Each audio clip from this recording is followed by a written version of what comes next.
Warahmatullahi wabarakatuh.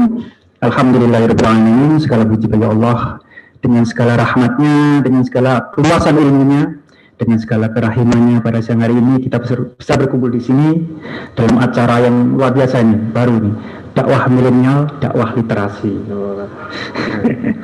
Salam serta salam kita tujukan kepada tauladan kita, kekasih kita Nabi besar Muhammad SAW. Semoga kita kelak menjadi salah satu umatnya yang mendapatkan syafaatnya. Amin ya rabbal alamin. Baiklah, sebelum kita mulai acara pada siang hari ini, kembali kita luruskan niat bahwa kita kesini ini untuk menghadiri majelis ilmu dan juga untuk menjalin silaturahim. Biar apa? Karena dengan berniat menghadiri majelis ilmu, maka kita akan mendapatkan keutamaan menghadiri majelis ilmu. Di antaranya dimudahkan jalan ke surga, ya kan, ditinggikan, dimuliakan para malaikat, dan salah satunya yang terakhir adalah, bukan terakhir, salah satunya juga yang lumayan tinggi gitu, menggoda, itu dianggap jihad fisabilillah. Masya Allah, sudah mendapatkan zakat nih Ustaz ya. Dan juga kita niatkan untuk menjalin silaturahim, paling enggak kita dapat dua keutamaan, yaitu memperpanjang usia dan menambah rezeki, keluasan kelapangan rezeki. Semoga kita mendapatkan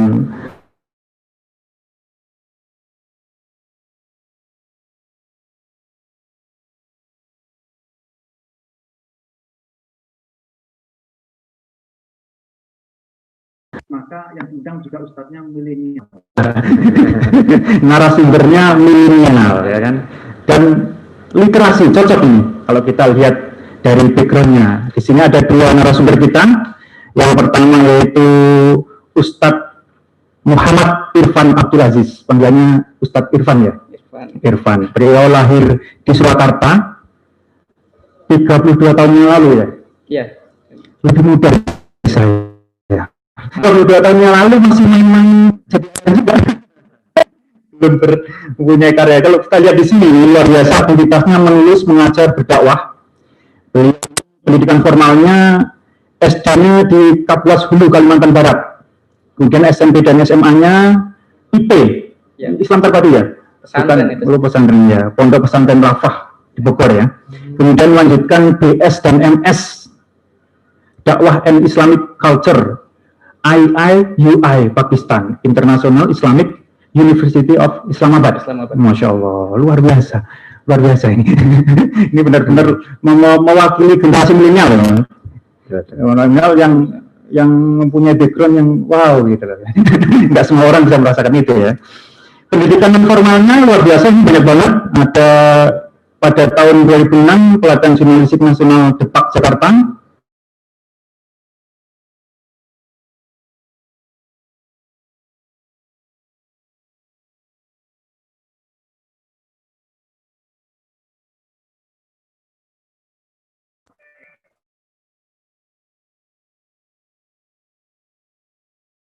Khairul Umam. Kita pakai sebagai nama komunitas untuk kumpul tempat seniman-seniman muslim. Ya. Audio oke, Ustaz? Suaranya jelas ya? Ya, maaf. Selanjutnya training strategi planning Wakaf Foundation CAMS 2017. CAMS apa Ustaz? Itu lembaga dari Kuwait. Kuwait? Iya. Jauh ya? Iya. Nggak dekat Bogor situ ya? Cuma kita adakan di Jakarta ketika gitu. Ya. Luar biasa. Ini standarisasi dari MUI Angkatan 2. Ini harus saya baca MUI. Ini yang MUI Majelis Ulama Indonesia ya? Alhamdulillah ya. Jadi waktu heboh-heboh kemarin sertifikasi. Kan MUI bikin standarisasi dan saya alhamdulillah dari PP Muhammadiyah diutus untuk menjadi satu peserta ya. Masya Allah, luar biasa. Ini berarti benar-benar bersertifikat tuh. Istilahnya kualitasnya bergaransi ya. Karena kalau orang-orang dulu istilahnya kalau dokter saja nggak ada sertifikatnya, buka praktek itu malpraktek. Kalau ustadz nggak jelas lulusannya mana, nggak ada ini apa namanya gitu kan. Karena orang seperti itu mungkin saya tangkap ya. Luar biasa. Amanah sekarang sedang sekarang Humas dan Media PT Himpunan Dai Muda Indonesia ya, dan pernah menjadi koordinator divisi jaringan wilayah BPP FLP. Ini forum lingkar pena ya? Kalau itu masih sampai 2021 nanti. Oh iya, sekarang masih 2020 ya, belum berakhir ya. Lama sekali ya 2020. Luar biasa, ini sangat menarik untuk kaum milenial, ini benar-benar milenial nih. karena saya baru kali ini ngundang narasumber umurnya di bawah saya gitu. Alhamdulillah. Masya Allah gitu kan, di bawah saya yang ilmunya jauh di atas saya gitu. Saya luar biasa. Oke, yang kedua narasumber kita ini mungkin cukup familiar. Beliau ini lahir di Indramayu 24 Juli 1974, 44 tahun yang lalu. 76. Oh 76, oh sorry 76. Oh tapi bener ya 44 tahun yang lalu ya? Iya. Oh iya, salah ketik nih, typo nih. Ini adalah ahli dalam dunia penulisan. Kalau di DJP ini, Ustadz, beliau ini core of the core. Jadi kalau ada apa di pelatihan tulisan beliau ini jadi narasumbernya. Karena beliau ini dulu waktu ikut lomba tulis menulis selalu juara. Sampai jurinya udahlah kamu aja yang jadi ini gitu ya. Jadi jurinya seperti itu. Jadi jurinya. Akhirnya jadi jurinya gitu kan. Dan beliau ini Pak Riza Almanfaluti ini juga telah mendapatkan sertifikat kehumasan dengan kompetensi humas ahli dari Badan Nasional Sertifikasi Profesi dan Lembaga Sertifikasi Profesi London School Public Relations pada tahun 2017. Jadi beliau ini berdua ini benar-benar sudah bergaransi ya. Luar biasa, Masya Allah. Ini makanya ini sangat menarik, saya sangat antusias. Kemarin juga saya share ini ke grup-grup WhatsApp yang saya punya. Yeah. Saya suruh subscribe karena masjid kita ini punya channel YouTube. Hari kemarin itu subscribe-nya cuma 44. Iya. Alhamdulillah hari ini 63. Setelah ini mungkin pasti akan nambah, paling enggak nambah 2 ya. Ustadz Irfan sama Pak Riza. Baiklah, sebelum kita masuk ke bedah buku dulu, mungkin akan ada iklan.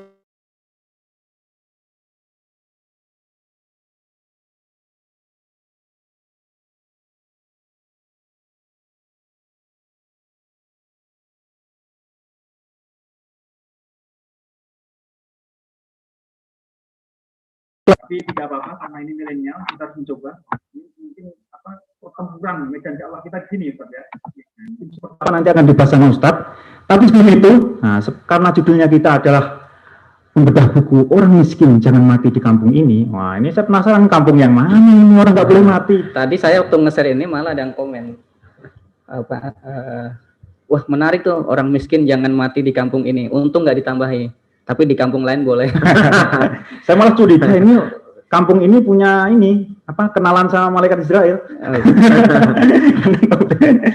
Oke, banyak sekali karena memang salah satu tips penulisan mungkin ya itu judul yang menarik. Ini seperti itu ya. Iya Pak Riza. Ya, jadi judul ini kenapa orang miskin jangan mati di kampung ini gitu kan? Mungkin langsung Pak Riza jelasin bagaimana ceritanya buku ini bisa mengambil judul ini, terus bagaimana ceritanya, inspirasinya dari mana gitu kan. Ya, silakan Pak Riza. Terima kasih Mas. Jadi memang buku Orang Miskin Jangan Mati di Kampung ini itu diambil dari salah satu tulisan yang ada di dalam buku ini. Jadi buku ini merupakan kumpulan tulisan saya ya, kumpulan tulisan saya yang ada di blog dan sudah saya tulis gitu.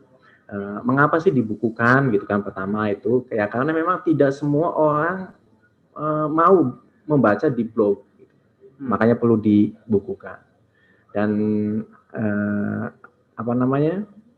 selain itu untuk juga mengabadikan tulisan saya dalam bentuk cetak gitu, makanya dibikinlah buku ini gitu. Nah, kumpulan tulisan ini salah satunya bab 3 ya. Bab 3 ada yang berjudul seperti itu. Makanya saya ambil salah satunya menjadi judul buku ini gitu. Jadi memang salah satu kiat untuk bagaimana membuat buku itu adalah menarik ya, salah satunya dengan judul yang juga bagus harusnya gitu. Nah, kemudian kan tapi juga tidak clickbait kan, yang sekadar kosong gitu, bombastis tapi isi kosong gitu. Nah, ini memang kejadian nyata sih sebenarnya di salah satu tulisan saya itu. Berarti ada emang kampung ini ada ya? Ada kampung. Cuma di kampung sebelah saya, kampung sebelah saya. Jadi memang asisten rumah tangga kami kan Nyak itu kan yang bertahun-tahun mengikuti kami gitu kan, ya itulah menceritakan keluh kesahnya kepada kami gitu kan, bagaimana setelah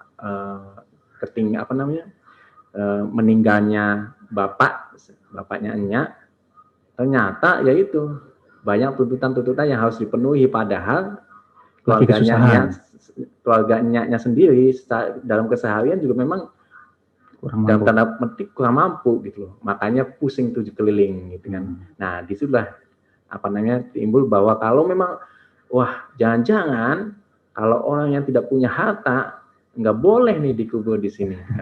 Itu sih arahnya ke sana ya. arahnya ke sana. Oke, kalau dari sistem penulisan Pak Riza, ini kan kalau saya lihat buku ini dibagi jadi 3 bagian ya. Iya. Spirit ada 12 cerita, Kulasenta 11 cerita, dan bagian 3 itu Nuraga. Apa sih ini? Ini istilahnya aja saya baru dengar nih, karena ini ketahuan ya, literasi saya itu rendah. Bacaan saya kurang gitu, karena mungkin juga ini dialami oleh sebagian banyak dari jamaah kita yang sedang menonton di YouTube nih. Apa sih ini? Kalau spirit kita tahu lah ya, ini bukan minuman, ini apa? Ini bukan iklan, tapi kalau iklan mau masuk silahkan gitu kan. Ini karena kalau kita lihat potensi kita ini, Ustadz sama Pak Riza, masjid ini kan jamaahnya sekitar 1.200-an. Iya. Nah, masa 1.200 belum Pak Riza ini kan dari kantor pusat, jamaah di kantor pusat 3.000, iya. Nah, 3.000 sama 1.000, 4.000 bayangan, 50% saja. 2.000. Tapi ini channel YouTube-nya baru 60. Nah, makanya pangsa pasar yang besar gitu kan. Kalau kita bikin acara yang menarik, kita bikin sesuatu yang berkelanjutan, orang, saya yakin ini kedepannya pasti akan bagus karena inilah bidang tubuh kita gitu kan. Nah, balik lagi nih ke sini. Berkarakter spirit kemana-mana kan. Ini Pak Riza, ini metode penulisan seperti apa nih? Kok kenapa dibikin seperti ini? Terus ini ada menggunakan istilah-istilah yang kita nggak agak familiar. Gimana? Ceritanya gimana? Ya, jadi begini, kan tulisan saya kan banyak tuh di blog saya. Ini merupakan buku kedua saya yang perlu saya sampaikan. Jadi pernah buku pertama saya terbit ya dari tulisan saya tahun 97 sampai tahun 2004 saya ambil tuh untuk jadi tulisan di buku pertama. Di buku pertama. Judulnya apa? Di buku pertama itu? Amalan pembuka pintu kemudahan. Amalan sederhana pembuka pintu kemudahan. Kemudian di etape tahun 2014 ke 17 itulah saya banyak menulis juga. Nah, itu saya ambil tulisan-tulisan saya yang terbaik. Tulisan-tulisan saya yang waktu itu saya sedang ada di Tapak Tuan kan di Aceh Selatan gitu kan. Nah, makanya saya bagi itu. Saya klaster. Zaman sekarang kan ada istilah baru nih, istilah klaster kan. Ya, makanya saya klaster ya. Dibagi 3 itu, mana sih tulisan yang memiliki motivasi, mana sih yang ternyata ketika saya lihat-lihat ternyata ada yang bernilai motivasi, intinya adalah keluarga dan tentang berbagi gitu kan. Makanya saya bagi ketiga itu gitu dalam 3 klaster itu, motivasi, keluarga, dan berbagi itu gitu. Tentang pengambilan istilah ini ya setidaknya untuk memopulerkan kembali kata-kata yang hendak mati di dalam bahasa Indonesia sih. Itu sih sebenarnya bukan snob juga sih ya, maksudnya berbangga-bangga terhadap istilah yang aneh gitu, enggak juga sih maksudnya, tetapi niatnya awalnya adalah mencoba membangkitkan kembali istilah-istilah yang sekarang tidak familiar lah di telinga kita. Itu kata-kata asli Indonesia ya? Kata-kata asli bahasa Indonesia. Uri-uri budaya kalau orang Jawa. Gimana Ustadz? Tanggapan Ustadz? Ustadz ini kan aktif juga di forum Lingkarpena dan sebagainya. Gimana kalau pandangan Ustadz? Saya kan kemarin di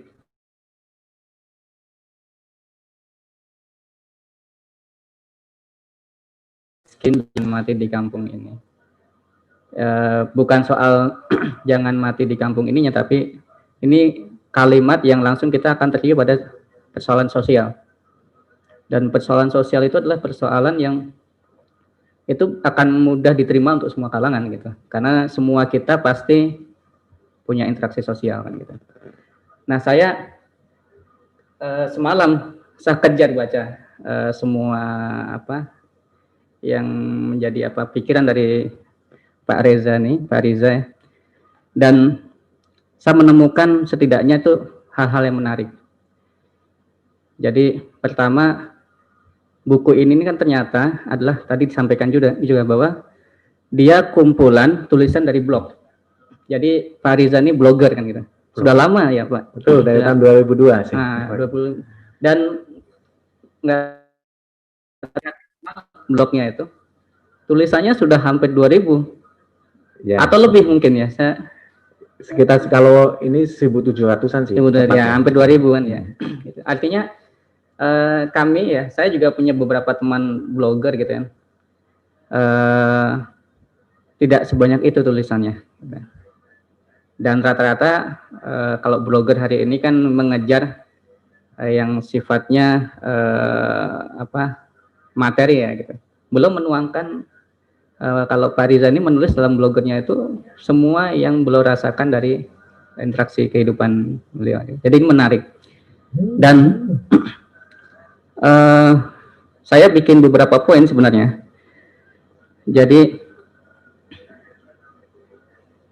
di bagian spirit itu saya menangkap dua hal yang menarik. Jadi yang pertama adalah tentang yang nanti akan menunjuk pada suatu tempat dan siapa yang menunjuk pada suatu seseorang. Jadi kalau punten tadi Mas siapa?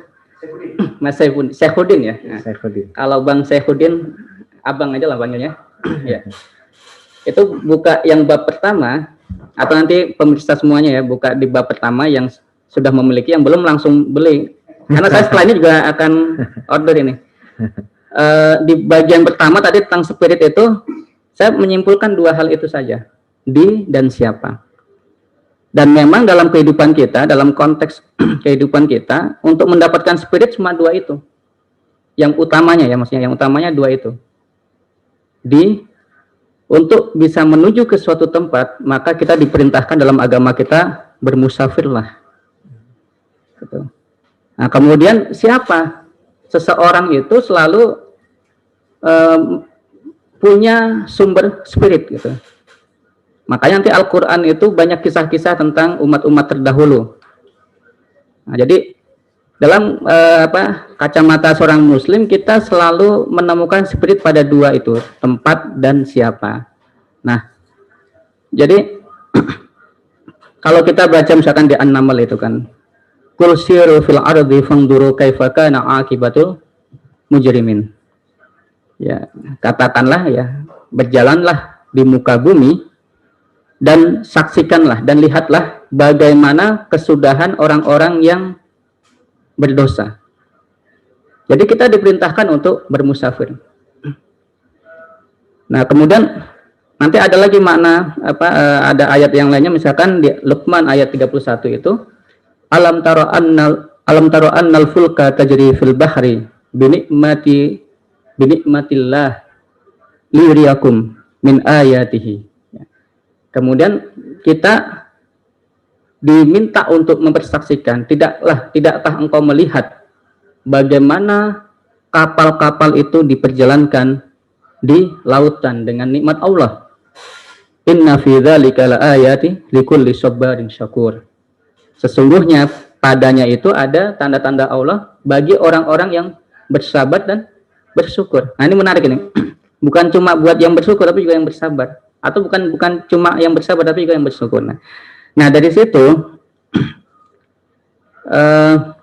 sebenarnya di bab pertama ini saya tadi punya kesimpulan itu 11 kisah. Jadi setiap bab ini ada 11. Saya kalau baca buku detailin sampai ke situ. Saya melihat ini berapa judul, berapa ini. Ada 11 kisah. Itu beliau bercerita tentang spirit-spirit yang ditemukan dari beberapa tempat, dari beberapa orang gitu. Nah, cuma ada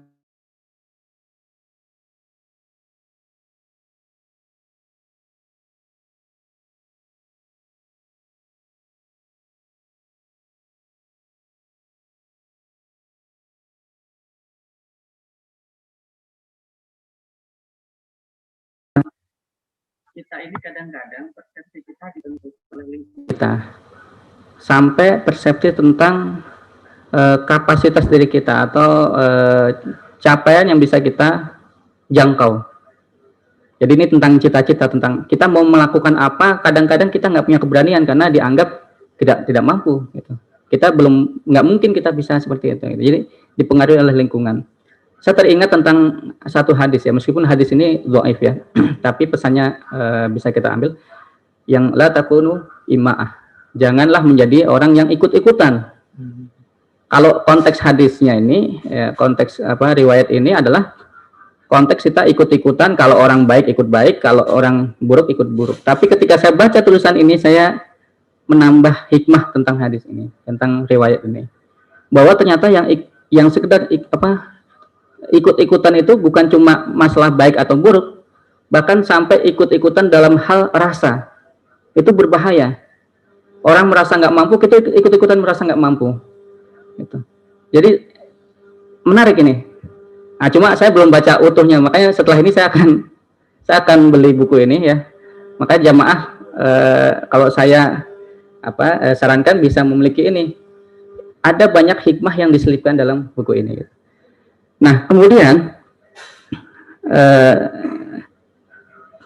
di sini ada di bagian pertama juga itu ada tentang jual beli ya, ketika beliau berdagang dulu di masa kecil ya Pak Riza, berdagang di kereta api. Stasiun kereta api ya, dulu masih pada dagang di kereta api, mengejat dolar kalau bahasanya dolarnya. Nah, atau kemudian ada juga di yang pasar yang kemudian menjelaskan tentang orang beribadah itu ada 3, ada yang mengharapkan kebaikan gitu atau sebagainya ya. Cuma begini, saya pengen mengulas ini sedikit dalam kacamata pandangan agama gitu ya, bahwa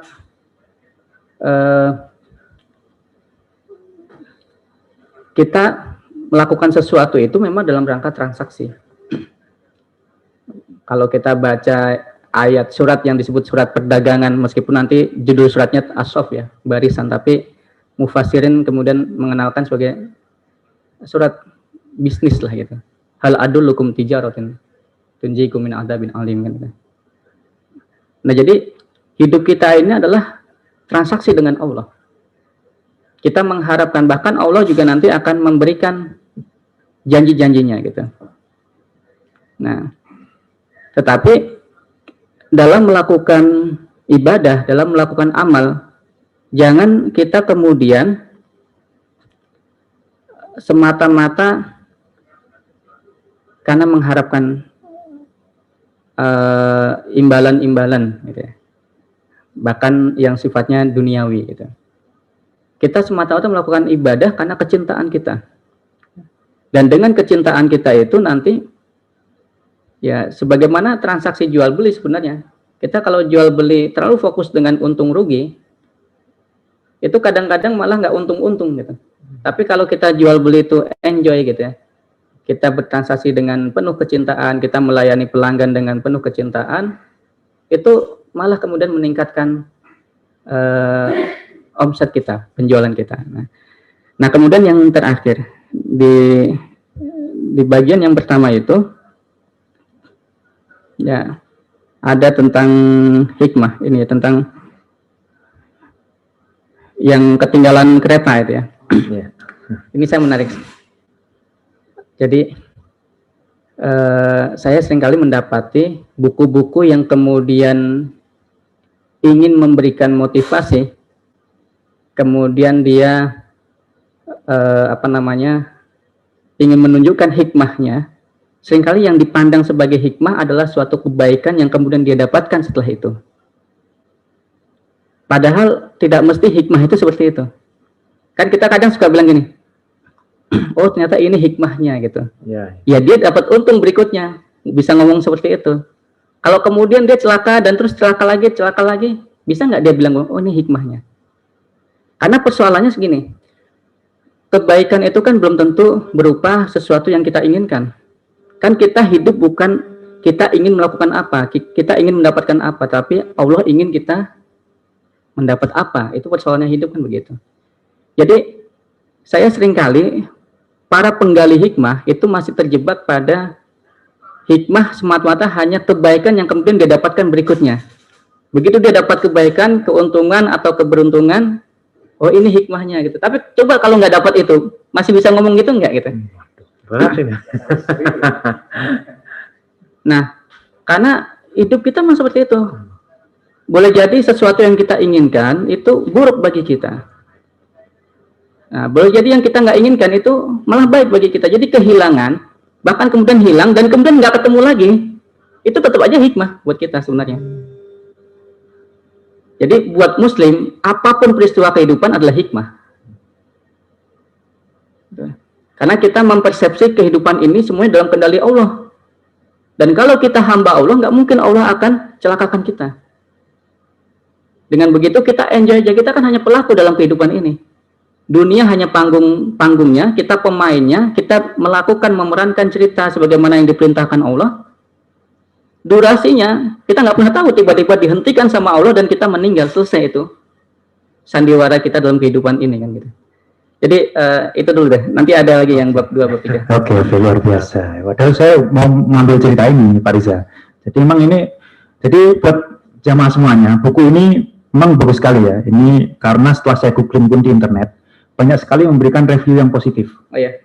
Ya, karena ini isinya, kalau kita lihat itu ada 3 bagian, dan tiap bagian itu ada 11 cerita. Jadi kita dapat 33 atau 34-nya. 34 cerita dalam satu buku. Dan ini nggak cuma satu yang relate dengan kehidupan kita gitu. Bahkan, oh ini pernah saya kayak gini nih. Nah, ketika kita membaca sesuatu yang ternyata relate dengan kehidupan kita, itu rasanya beda gitu. Oh iya ya benar. Dan kadang kita merasa senang ketika kita merasa terwakili, dan disajikan dengan sesuatu yang enak untuk dibaca gitu, sesuatu yang tidak melelahkan gitu. Nah, contohnya ini seperti KRL jalur 3 yang barusan dibahas. Jadi untuk jamaah semuanya, salah satu di buku ini nggak kita bahas semuanya, nanti nggak ada yang beli kalau kita bahas semuanya. Salah satu yang paling ramai dibicarakan itu di sini adalah yang judulnya Mel. Oke, ya. Sama itu menang juara itu. Iya. Juara apa, Sir? Juara menulis di Direktorat Jenderal Pajak waktu itu. Tahun 2012 ya. 2012. Iya. Yeah. Jadi kalau kita lihat ini buku ini memang kumpulan istilahnya cerita-cerita yang memang luar biasa, memang sudah sudah teruji lah. Karena di sini dari banyak cerita ini udah ada yang menang di lomba menulis, ya kan, lomba menulis Ramadan ini iblis tidak pernah mengatakan itu. Nah, tapi dari sini semua satu yang saya tertarik itu yaitu ketika KRL di jalur 3. Ini cerita tentang Pak Riza yang sudah selesai duluan ceritanya kan, dan nyampe stasiun duluan untuk menunggu kereta KRL di jalur 3 di Gambir waktu itu ya. Nah, sudah datang duluan dan nyantai-nyantai, tapi nyantai-nyantainya nunggunya nggak di peron seharusnya, dia nyantai-nyantai di lantai 1 kalau nggak salah. Ya, lantai 2-nya ya. Lantai 2-nya kalau nggak salah, dia nyantai-nyantai ya kan. Ternyata delalah ketika sudah naik menurut jadwal itu nggak terlambat ya Pak Riza. Ketika nyampe atas ternyata pintu sudah tertutup gitu kan. Sudah tertutup, kereta sudah berangkat. Jadi kalau kita kan mikir waduh ngapain sih, tapi banyak gitu penyesalan ngapain sudah nunggu di lantai 2 gitu kan. Ngapain padahal sudah datang duluan, ngapain banyak sekali kisah seperti ini. Dan ternyata setelah itu datang kereta lagi yang lain, dan kereta ini ternyata lebih effortless, istilahnya gimana? Kalau kita naik kereta yang pertama, kita harus turun dulu di stasiun yang lebih jauh, kita balik lagi gitu, karena kita nggak berhenti di stasiun tujuan Pak Riza. Tapi dengan kereta yang datang belakangan ini ternyata malah lebih mudah, dan ternyata lebih dimudahkan sama Allah gitu kan. Kalau kita pikir lagi, Pak Riza harus lebih bersyukur, bisa santai-santai ya kan, nggak perlu uangnya menggerutu itu nggak perlu gitu. Ternyata bisa santai-santai di lantai 2, naik dapat kereta yang sesuai dengan tujuan gitu. Allah itu punya cara yang luar biasa gitu kan. Dan itu salah satu buku ini gitu. Jadi kalau jamaah semuanya penasaran, ini ada 33 ya. 33 cerita yang seperti itu gitu kan. Bahkan ada lebih lagi. Dan kenapa ini menurut saya menarik sekali, ini banyak sekali menurut saya ya. Karena saya baca juga di review-review yang lain di internet juga banyak Pak Riza yang mereview ini kan. Ternyata memang ini kalau tempat misalnya ini dari tempat yang jauh sekali di sana di India gitu kan, sampai yang dekat sekali di kita di stasiun dan lain-lain gitu kan. Ya. Nah, luar biasa Pak Riza. Nah, ini sebenarnya yang pengen saya tahu lagi Pak Riza. ketika seseorang membuat karya itu dia ada tujuan yang ingin dicapai gitu. Nah, kalau Pak Riza sendiri dengan membuat buku ini, apalagi ini buku kedua ya, apa nih kira-kira yang ingin digapai, yang ingin diraih lah dengan buku ini? Apakah setelah bikin buku ini nanti Pak Riza mau mencalonkan jadi wali kota Depok? Bogor atau gimana Pak Riza? Silakan. Ya, terima kasih ya. Jadi memang cuma satu hal saja sih ya, bagaimana tulisan kita ini bermanfaat untuk orang lain. Jadi memang ketika saya membuat blog pun, salah satu tip bagaimana tulisan yang ada di blog itu dikunjungi banyak orang adalah kontennya memiliki manfaat yang banyak kepada orang lain gitu kan. Makanya di blog saya kan banyak juga yang saya tuliskan tentang how to kan, bagaimana cara ini, dan itu ternyata memang yang paling sering banyak dikunjungin gitu oleh pengunjung blog gitu kan. Tidak sekadar curhatan pribadi gitu kan, itu malah yang biasa-biasa saja, tapi yang bermanfaat itulah. Nah, ini kembali ke masalah buku, yaitu tadi bagaimana tulisan saya nih bisa nggak sih bermanfaat buat orang lain, setidaknya bisa mengambil pelajaran ya dari buku itu gitu kan ya. Dan buat saya ya ini pembelajaran buat diri saya pribadi. Itu aja sih Mas. Oke.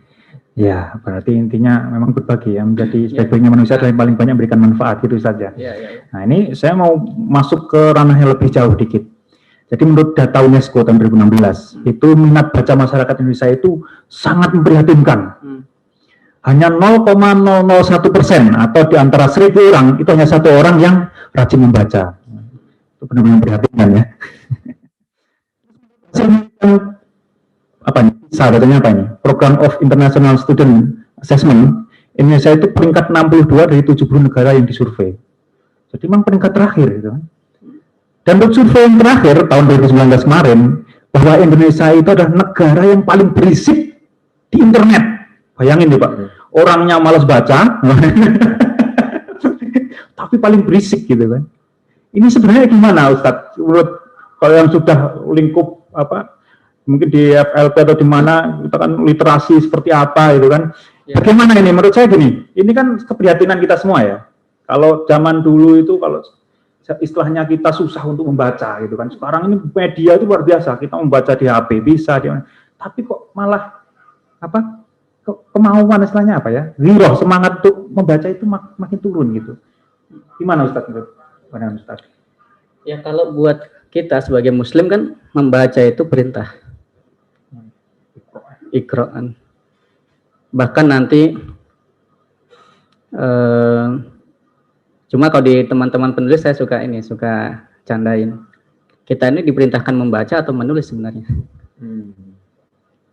Membaca saat kita. Kalau diperintahkan membaca, kenapa kalian menulis? Nah, cuma kan gini. Kita membaca kalau perintah Iqra' Bismi rabbikal ladzi khalaq. Kita membaca dengan segala asma Allah yang telah menciptakan. Dan bacaan ini kan sebenarnya bukan selalu yang sifatnya adalah tulisan. Sebab ketika perintah ini turun kepada Rasulullah dalam kondisi tidak bisa membaca tulisan kan gitu. Nah, tapi bacaan ini adalah bacaan semua peristiwa kehidupan sesungguhnya. Jadi tradisi bentukannya adalah tadabbur, tafakkur. Itulah program-program membaca kita.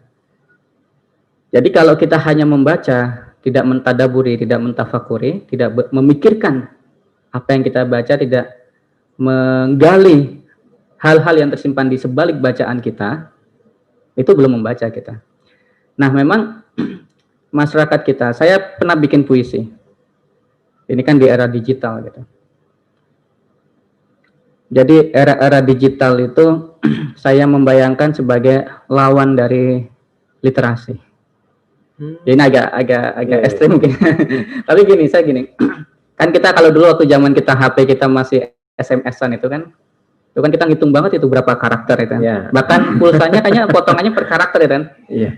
Jadi karakter itu simbolisasi dari sebuah huruf. Kan, gitu. Dan digital itu kan adalah dunia angka, dunia digit kan gitu. Komputerisasi itu kan angka-angka sebenarnya kan, kode-kode angka.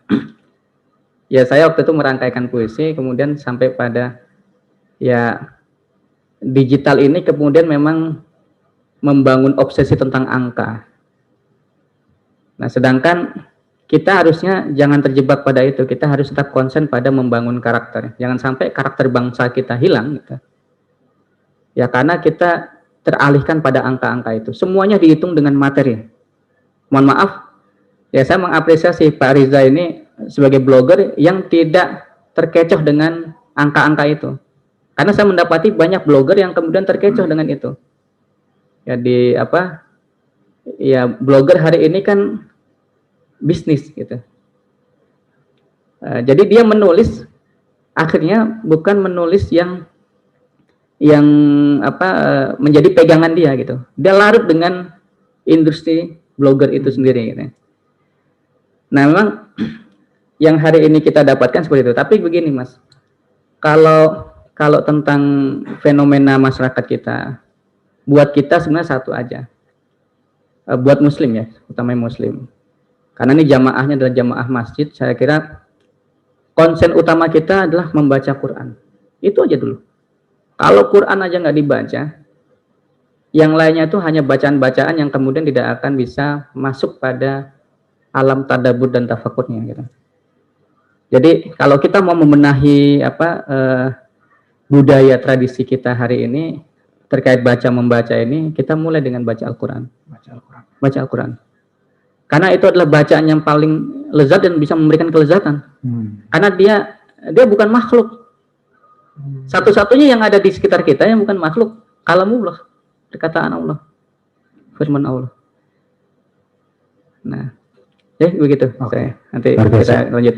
Jadi kalau dibilang Ustadz tadi adalah membaca itu sampai mengerti ya. Bahkan kebanyakan kita ini jarang yang baca. Kita cuma melafalkan aja, membunyikan tulis.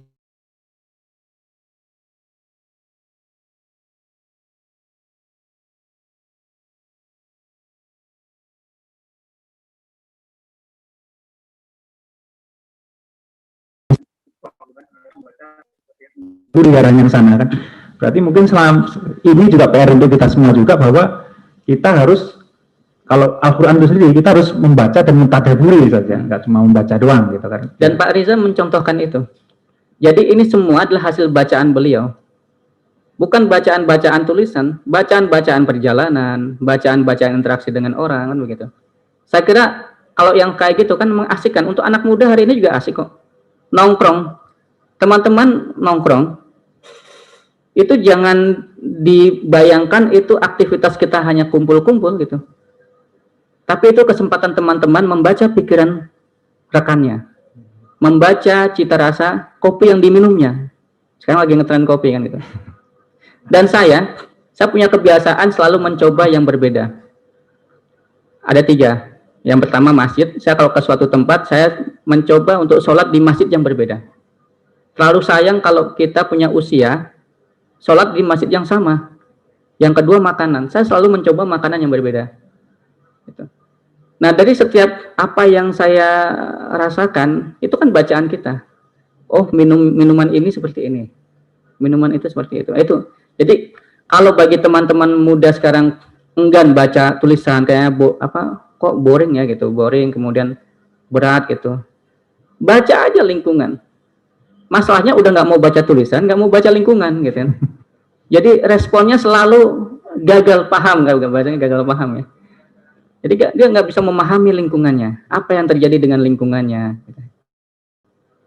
Dan buku ini nanti kalau perlu contohnya baca ini gitu. Bagaimana cara membaca lingkungan, cara membaca perjalanan, cara membaca interaksi dengan orang. Nah ini disinilah. Nah, berarti sekarang ke Pak Riza ini. Ya.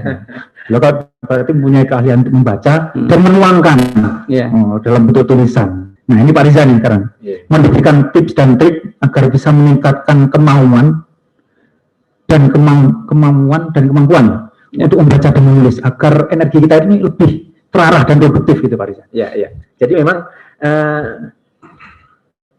apa namanya, cara mudah untuk menulis adalah menulis pengalaman kita sendiri. Itu paling gampang banget. Karena apa? Karena pengalaman itu kita rasakan, kita lihat, dan kita apa namanya hadapi gitu. Jadi nggak perlu nulis yang sulit-sulit dulu dah. Menulis tuh sebenarnya menulis yang gampang adalah menulis pengalaman sendiri. Makanya kita kan seringkali menemukan ya di media sosial bagaimana orang bercerita tentang dirinya. Nah itulah sebenarnya menuliskan pengalaman ya, tinggal ditata dengan lebih bagus lagi untuk bisa menjadi tulisan yang utuh. Itu yang pertama. Dan yang kedua, untuk mengembangkan kemampuan menulis maka perlu bacaan gitu. Perlu bacaan. Bacaannya ya Pak, yaitu dengan baca-baca banyak membaca buku gitu. Jadi memang ya membaca adalah modal untuk menulis gitu kan.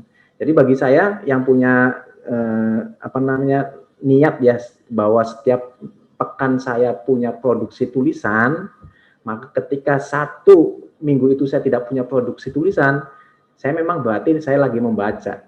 Gitu. Membaca adalah modal untuk mengumpulkan apa namanya tema-tema tulisan untuk nantinya bisa saya kembangkan menjadi sebuah tulisan.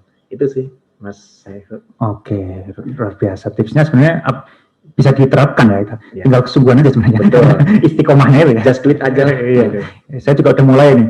Udah nulis-nulis di status apa Facebook gitu kan. Ya, jadi saya pernah dulu kumpulkan tulisan itu dari Facebook. Jadi saya menulis di Facebook. Jadi intinya menulis itu media apapun kita tulis saja. Yang nyaman kita di mana. Kita nyaman nulis di tulis aja. Tapi saya kumpulkan. Tapi dikumpulkan gitu. Udah jadi buku kan? Ada beberapa jadi buku gitu. Facebook juga status begitu. Jadi itu bisa jadi solusi gitu. Jadi teman-teman bisa menulis di mana saja gitu. Yang penting dikumpulkan kan begitu. Sesuatu nanti kalau nggak dikumpulkan tercecer begitu aja. Gitu. Iya. Oke. Ini sebenarnya menjawab juga ini karena di beberapa pertanyaan yang akan saya ajukan itu salah satunya itu ini milenial ini kan arahnya kalau kita milenial, anak milenial itu maunya dia yang paling update gitu. Nah, paling update, paling apa gitu kan. Nah, tapi energinya juga luar biasa kan, anak mudanya energinya luar biasa. Kalau kita lihat teman-teman saya yang muda-muda itu IG story sehari bisa berapa kali gitu, gitu kan, dalam bentuk video, dalam bentuk apa, sharing apa dan sebagainya. Nah, saya pengen Ustadz memberikan apalah istilahnya, biar Muslim milenial ini lebih produktif, lebih terarah gitu, tapi tetap nggak ketinggalan zaman, dia tetap update gitu, tapi terarah gitu. Nah, gimana tips triknya gitu, biar apakah bagaimana ataukah lingkungannya atau gimana itu? Karena anak muda ini kan soalnya jangkauannya luas banget gitu. Istilahnya gini, kalau kita dengan media sekarang teknologi ya, dengan HP ini saja, kita perbatasan antara hal yang positif dengan negatif tipis banget gitu. Di saat yang sama kita bisa buka Al-Quran, di saat yang sama kita bisa buka YouTube atau aplikasi yang lain yang isinya jauh sekali dari Islam gitu. Nah itu kan sebenarnya kalau milenial arahnya gadget, teknologi. Nah terus itu kan seperti pisau yang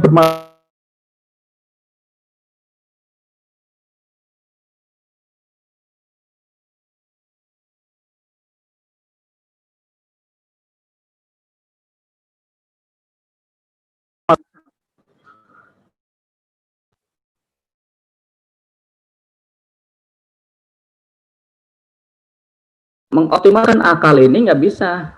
Jadi kan kalau silat gitu ya, kita latihan silat itu, kita memang ada beberapanya latihan itu dengan bantalan begitu ya. Tapi kan itu latihan sampingan sebenarnya.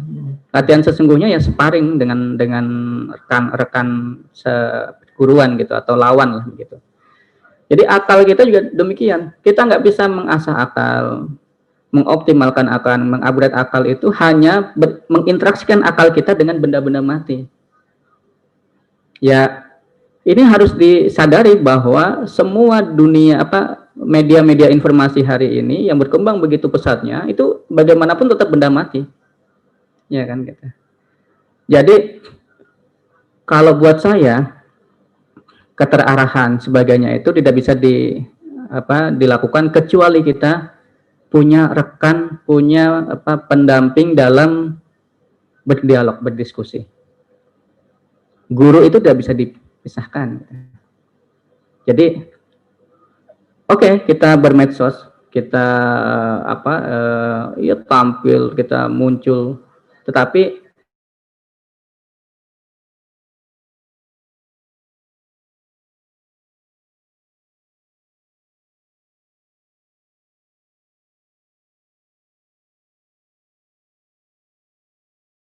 alternatif. Saya punya teman-teman, ya saya menyebutnya rekan lah gitu, ngaji.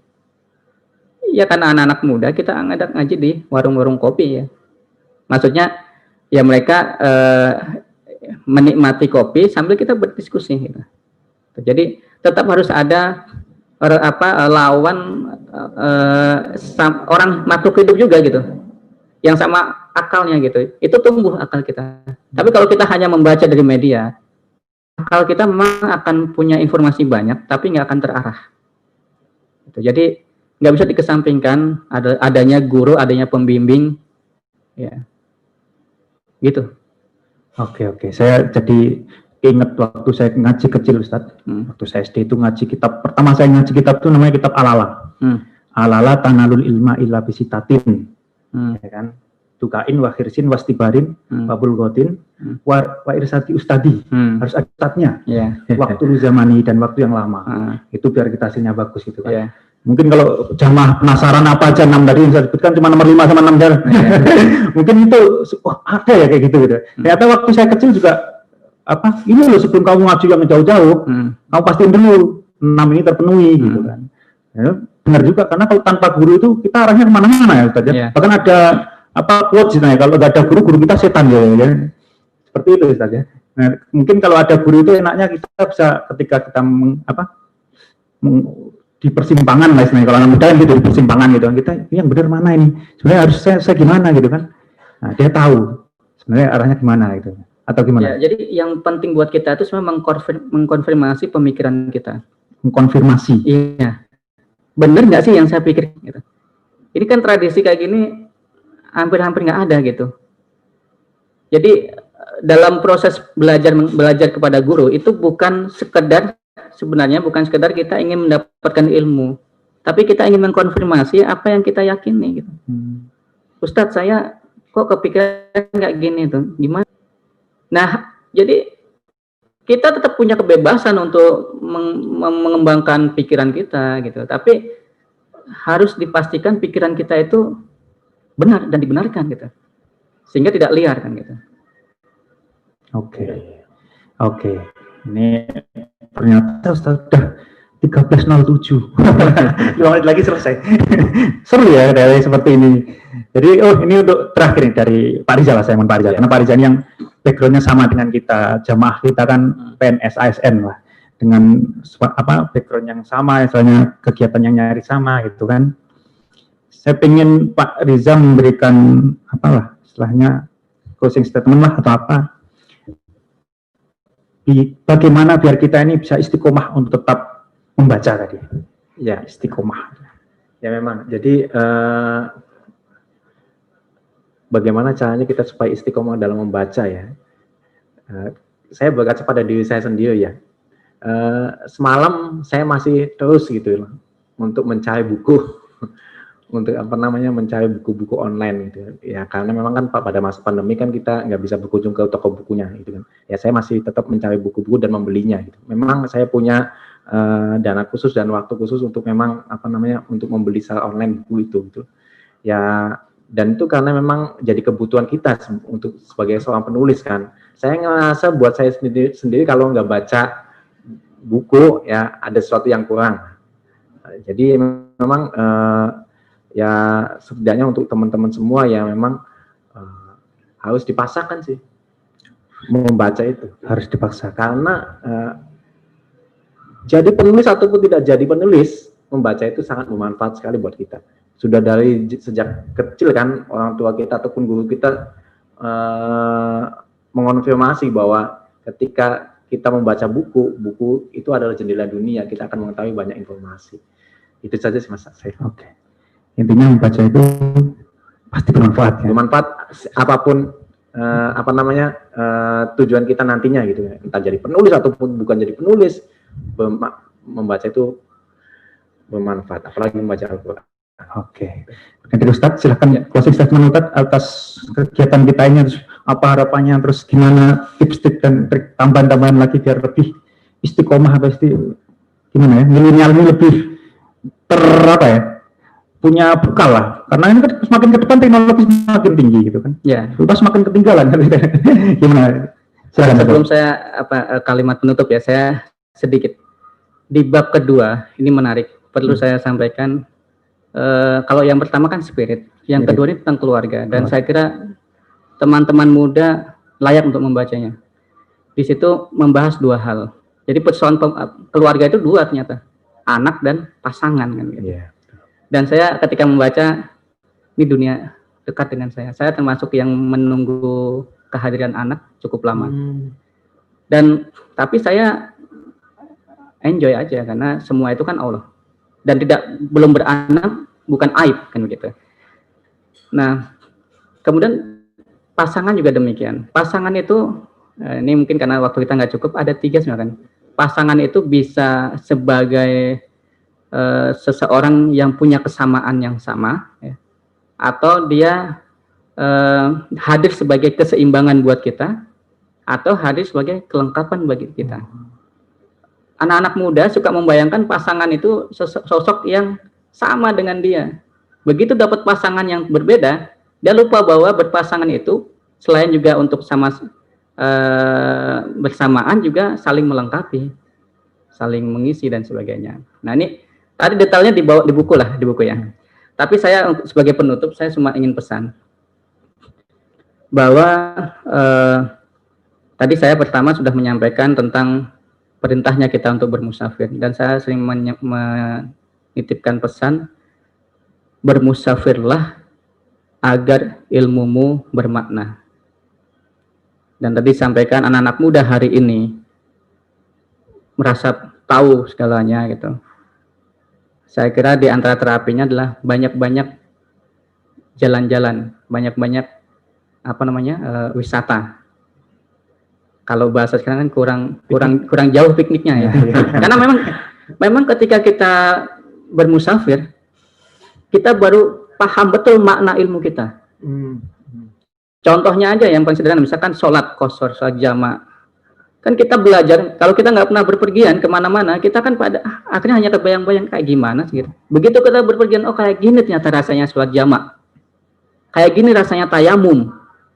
Kayak begini rasanya sholat di bis. Nah, jadi ilmu-ilmu kita itu baru terasa maknanya ketika kita bertemu dengan persoalan-persoalan dalam perjalanan kita. Dan yang kedua, menulislah agar ilmumu tertata. Jadi kalau teman-teman anak muda hari ini banyak baca website, banyak baca informasi di medsos, tolong diimbangi dengan menulis. Tulis aja. Minimal di HP-nya ada WA. Sekarang banyak menulis mah nggak perlu bawa bolpen kan gitu. Nah, tulis. Agar bacaan-bacaan itu kemudian bermanfaat buat masa depan kita, bukan jadi informasi yang malah bikin kita stres. Gitu. Jadi dua itu saja, bermusafirlah agar ilmumu bermakna, dan menulislah agar ilmumu tertata. Masya Allah, luar biasa, penutup yang luar biasa menurut saya. Ya karena saya pernah juga dapat nih, Pak Riza atau siapa, saya juga pernah dapat quote gitu bahwa kalau kamu ingin selamanya, menulislah. Mungkin 50 tahun ke depan, orang nggak akan kenal kita. Siapa sih? Pak Riza, 70 tahun ke depan lah. Tapi kalau kita meninggalkan tulisan, maka orang masih akan mengenal kita. Gitu. Nah, itu adalah warisan kita. Gitu. Baiklah, mungkin seperti itu pertemuan kita hari ini. Masya Allah, kalau kita berdialog seperti ini rasanya nggak terasa waktu itu. Banyak banget ilmu yang kita dapatkan. Alhamdulillah, saya tadi sudah berusaha untuk ngosongin gelas gitu kan. Ini ada 2 narasumber yang luar biasa. Saya akan ambil sebanyak-banyaknya. Untuk jamaah semuanya, milenial-milenial yang berenergi, mari kita arahkan energi kita ke arah yang positif. Mari optimalkan energi kita ke arah yang produktif.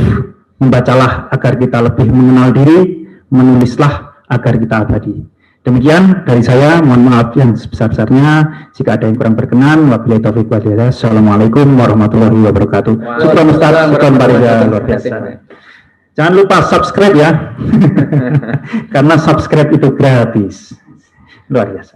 Saya quote-nya saya catatan. Bermusafirlah agar ilmumu bermakna, menulislah agar ilmumu tertata. Mantap. Siap. Saya pernah di belakang enggak belum lama